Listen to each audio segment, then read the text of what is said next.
August 11, 2020 సంవత్సరం సోమవారం 104వ రోజుకి స్వాగతం సుస్వాగతం.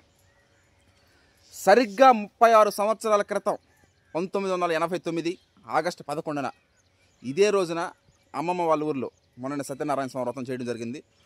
పూర్వ వైభవం తెప్పిస్తామని చెప్పాం కదా. ఆల్రెడీ ఈ 36 సంవత్సరాల క్రితం అమ్మా నాన్నల వివాహం జరిగింది. అదే ఊరు మన్మధరావుపేట గ్రామం, విడవలూరు మండలం, శ్రీ పొట్టి శ్రీరాములు, నెల్లూరు జిల్లా. అమ్మమ్మ చేసినటువంటి వేణుబాక శంకరమ్మ గారు. ఇప్పుడైతే ఒక సెంటు భూమి కూడా కొనలేం. ఆ రోజుల్లో పొలాలు కొని వాటిని ఇప్పుడు మేము చేయగలిగేది ఏంటంటే వాటిని సంరక్షించగలుగుతాం. ఎంత సివిఆర్ మెథడ్ ఫార్మింగ్, ఎంత ప్రకృతి వ్యవసాయాలు ఉన్నప్పటికీ కూడా పొలం లేకపోతే మనం ఏమీ చేయలేం.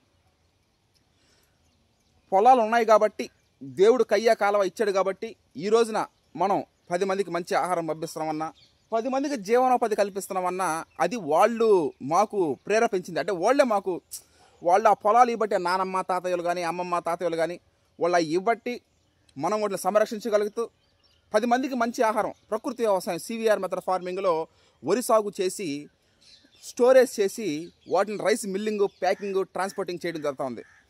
ఒక ప్రకారం చెప్పాలంటే అమ్మమ్మ గారే నాకు ఇన్స్పిరేషను. ఆ రోజుల్లో ఎద్దల బండుల్లో రైస్ ఆడిచ్చి కుటుంబ సభ్యులకి, బంధువులకి, స్నేహితులకి ఎద్దల బండుల్లో పంపించేదామె. ఆ రోజుల్లో ఫోన్పేలు, గూగుల్ పేలు ఏం లేవు. ఈ రవాణా కూడా పెద్దగా లేదు, ఏది ట్రాన్స్పోర్ట్లు కానీ ఏమీ లేవు. ఆ రోజుల్లోనే ఎద్దల బండ్లు కట్టి మనకి ప్రతినిత్యం, నాకు ఊహ తెలిసినప్పుడు చాలా రోజుల నుంచి, అంటే మనుషులు, పని చేసే మనుషులు కనీసం ఒక 3-4 ఉండేవాళ్ళు మన ఇంటికి, మన ప్రతిరోజు. ఆ విధంగా ఎద్దల బండ్లు కట్టి రైస్ అనేది ఆ రోజుల్లోనే పంపించే నెల్లూరు మొలగొలుకులు. ఇప్పుడు నేను, నా టీం మెంబర్స్, ప్రకృతి రత్న, హర్షత్ విహారం టీం మెంబర్స్ ఏ విధంగా అయితే the pride of Telugu Indian rice RNR 15048 Telangana Sona మన అన్ని దేశం మొత్తం ఎట్లా పంపిస్తున్నామో 5 రాష్ట్రాల ప్రజలకి, ఆంధ్రప్రదేశ్, తెలంగాణ, మహారాష్ట్ర, కర్ణాటక, తమిళనాడు, అలాగే ఆ రోజుల్లో ఆమె మా అమ్మమ్మ, అందుకే ఆమె ఆదర్శ మహిళ, ఉత్తమ మహిళా రైతు అవార్డు గ్రహీత పొందడం జరిగింది.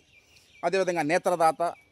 ఎంతోమందికి ఒకప్పుడు పెళ్లి జరగాలన్నా, కర్మంతరాలు జరగాలన్నా, ఏమన్నా ఏ పని జరగాలన్నా ప్రతి ఒక్కరూ ఇంటికి వచ్చి, అమ్మమ్మ వాళ్ళ ఇంటికి వచ్చి తెలుసుకొని, ఈ రోజుల్లో అంటే పెద్ద ఆమె ఏం చేయాలని అందరూ తెలుసుకోబోయేది వాళ్ళు.